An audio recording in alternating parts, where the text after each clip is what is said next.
the Maverick has to chime in this evening on the progress of the Reggae Girlz to the final round of World Cup qualifying. But not lie, after falling behind the Dominican Republic on goal difference, people did start fret. But with a whopping 14 goals in their last 2 games, including 5 against the same damn rep, the argument settled and the nerves them calm.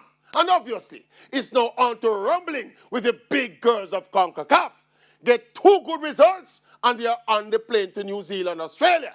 Because unlike the qualifying for the Reggae Boys, where it's a long home and away campaign, the girls will again go into a single tournament in a single country, more than likely in a single stadium. 4 teams in their group finish first or second, and they qualify. In terms of numbers, that is how simple it is.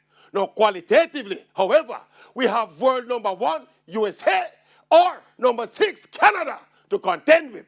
But even then, the path to the World Cup is much easier for the girls than it was for the Reggae Boys. Effectively, the girls could play 6 games, 4 in this first round, and possibly 2 in the final round, and them gonna World Cup. Yes,